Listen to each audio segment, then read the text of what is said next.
اعوذ باللہ من الشیطان الرجیم بسم اللہ الرحمن الرحیم۔ ڈسکور دا وائس کے معزز ناظرین، میں ہوں آپ کا دوست سید دلدار شاہ اور آپ دیکھ رہے ہیں میرا YouTube channel discover the voice. Viewers, اگر آپ کو میری یہ ویڈیو پسند آئے تو پلیز اسے لائک، شیئر اور سبسکرائب کیجئے اور کمنٹ باکس میں کمنٹ کیجئے۔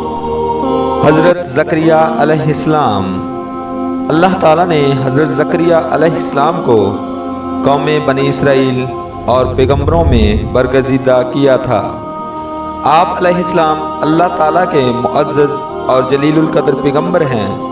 ایک روایت میں ہے کہ حضرت زکریا علیہ السلام حضرت داؤد علیہ السلام کی اولاد میں سے تھے۔ دوسری روایت میں ہے ارمیہ کی اولاد میں سے تھے۔ دن گزرتے گئے، ابراہیم علیہ السلام اور یعقوب علیہ السلام کی نسل سے کچھ نیک لوگ پیدا ہوئے۔ ان کو آل عمران کے نام سے یاد کیا جاتا ہے۔ اللہ تعالیٰ نے سورہ آل عمران میں ارشاد فرمایا، خدا نے آدم علیہ السلام کو، نوح علیہ السلام اور خاندان ابراہیم کو اور خاندان عمران کو تمام جہان کے لوگوں میں منتخب فرمایا تھا۔ ان میں سے بعض کی اولاد تھے، اور خدا سننے والا اور جاننے والا ہے۔ جس عمران کا ذکر قرآن میں کیا ہے وہ داؤد علیہ السلام کے اولاد میں سے ہیں۔ زکریا علیہ السلام کی بیوی یحییٰ علیہ السلام کی والدہ اور مریم علیہ السلام کی والدہ حنا دونوں حقیقی بہنیں تھیں، اور زکریا علیہ السلام رشتے میں مریم علیہ السلام کے خالو تھے۔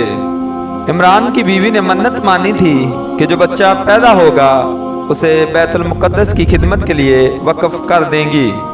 حضرت مریم علیہ السلام کی پیدائش کے بعد جب انہیں بیت المقدس میں لایا گیا تو ان کی کفالت کی ذمہ داری اللہ تعالیٰ نے حضرت زکریا علیہ السلام پر ڈالی۔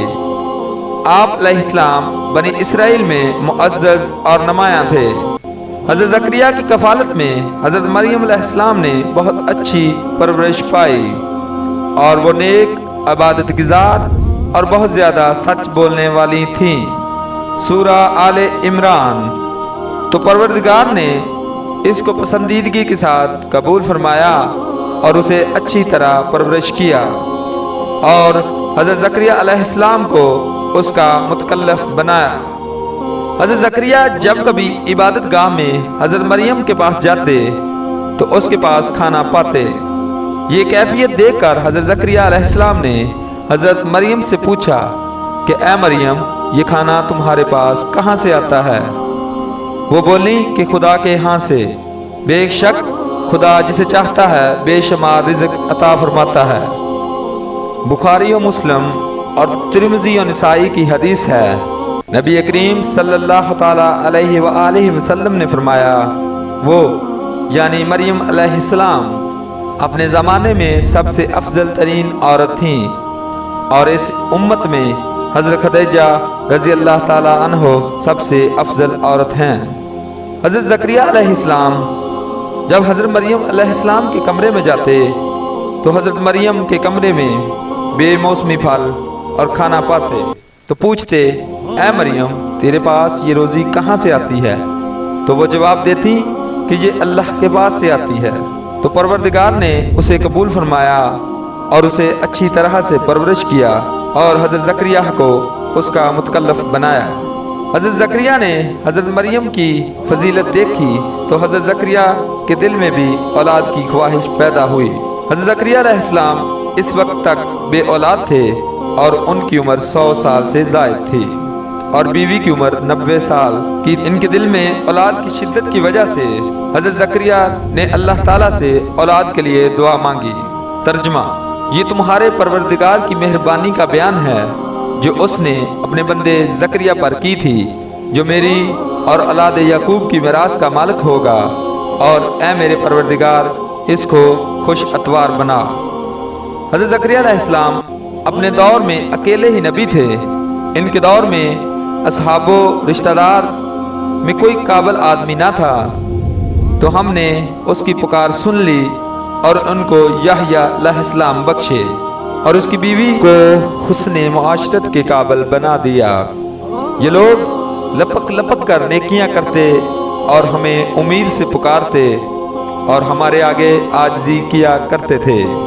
اللہ تعالیٰ نے حضرت زکریا علیہ السلام کو یحییٰ علیہ السلام کی خوشخبری سنائی۔ زکریا یہ سن کر خوش ہوئے اور حیران بھی کہ اے پروردگار، میرے ہاں کس طرح لڑکا پیدا ہو سکتا ہے جبکہ میری بیوی بانجھ ہے اور میں بڑھاپے کو پہنچ چکا ہوں۔ اللہ تعالیٰ نے جواب دیا، حکم ہوا کہ اسی طرح ہوگا۔ اللہ تعالیٰ نے فرمایا کہ یہ مجھ کو آسان ہے کہ میں پہلے تجھ کو بھی پیدا کر چکا ہوں اور تم کو چیز نہ تھے۔ حضرت زکریا علیہ السلام نے عرض کیا کہ اے پروردگار، میرے لیے کوئی نشانی مقرر فرما دیجئے۔ اللہ تعالیٰ نے ارشاد فرمایا کہ تم صحیح و سالم ہو کر بھی 3 دن اور 3 رات کے لیے لوگوں سے بات چیت نہ کر سکو گے۔ اللہ تعالیٰ نے نشانی مقرر فرما دی۔ چنانچہ جب وہ وقت آیا کہ آپ علیہ السلام بول سکتے تھے مگر بول نہ پائے تو صبح و شام اللہ کی تسبیح کرتے رہتے۔ یہ نشانی تھی کہ ان کے ہاں بچہ پیدا ہونے والا ہے۔ وہ عبادت کے حجرے سے نکل کر آئے اور اپنی قوم سے اشارے سے کہا کہ اللہ کی عبادت کرو اور دن رات اس کی تسبیح بیان کرتے رہو۔ اللہ تعالیٰ نے سورہ آل عمران میں فرمایا، ابھی عبادت گاہ میں کھڑے نماز پڑھ رہے تھے کہ فرشتوں نے آواز دی، اے زکریا، خدا تمہیں یحییٰ کی بشارت دیتا ہے جو خدا کے فیض کی تصدیق کریں گے اور سردار ہوں گے اور عورتوں سے رغبت نہ رکھنے والے اور نیکوکاروں میں سے ہوں گے اور پیغمبر ہوں گے۔ اللہ تعالیٰ نے حضرت زکریا علیہ السلام کو یحییٰ علیہ السلام کی صورت میں انتہائی نیک، صالح، فرمانبردار، پرہیزگار اور عبادتگار بیٹا عطا فرمایا۔ حضرت زکریا علیہ السلام اللہ تعالیٰ کا شکر بجا لاتے اور قوم بنی اسرائیل کو واعظ و نصیحت کرتے رہے۔ بنی اسرائیل کی خباثت۔ جب بنی اسرائیل نے حضرت زکریا علیہ السلام کو مارنے کا قصد کیا تو آپ نے ظالموں سے بچنے کے لیے ایک درخت کے اندر پناہ لی۔ ظالموں نے آپ علیہ السلام کو ڈھونڈنے کی کوشش کی لیکن کہیں نہ پایا تو شیطان نے آپ کی نشاندہی کی اور بتایا کہ آپ علیہ السلام درخت کے اندر چھپے ہوئے ہیں، جس پر ظالموں نے آپ علیہ السلام کو شہید کر دیا۔ نصیحت: انسان جتنا بھی اعلیٰ اور مقرب ہو جائے اور جتنے بھی اعلیٰ اور مقرب مقام پر پہنچ جائے اور سے جتنا بھی اللہ کے ساتھ قرب حاصل ہو جائے، پھر بھی وہ اللہ کا بندہ ہی رہتا ہے اور کسی بھی بلندی پر پہنچ کر وہ اللہ یا اللہ کا بیٹا نہیں ہوتا اور نہ ہی اس کا شریک ہو سکتا ہے۔ اللہ جل شانہ تعالیٰ کی ذات وحدہ لا شریک ہے کہ وہ بیٹے کی نسبتوں سے پاک ہے، لہٰذا ہمیں لمحہ بے لمحہ گمراہی سے بچنا چاہیے تاکہ اللہ کی پکڑ سے بچے رہیں۔ اس کے لیے ایمان کی مضبوطی لازمی ہے۔ ایمان کے لیے ضروری ہے کہ اس کے ساتھ اسلام بھی پایا جائے، اسی طرح حقیقی اسلام کے لیے ضروری ہے کہ اس کے ساتھ ایمان بھی ہو۔ ایمان دین کی ہر اس بات کو دل سے ماننے، زبان سے اس کا اقرار کرنے اور عمل سے اس پر مضبوطی سے قائم رہنے اور ظاہر کرنے کا نام ہے جو اللہ تعالیٰ نے اپنے بندوں پر مقرر کر دیا ہے، جبکہ اسلام فرمانبرداری، اطاعت اور عمل کرنے کا نام ہے۔ دعا ہے اللہ تعالیٰ ہمیں دین پر پوری طرح عمل کرنے کی توفیق عطا فرمائے، آمین۔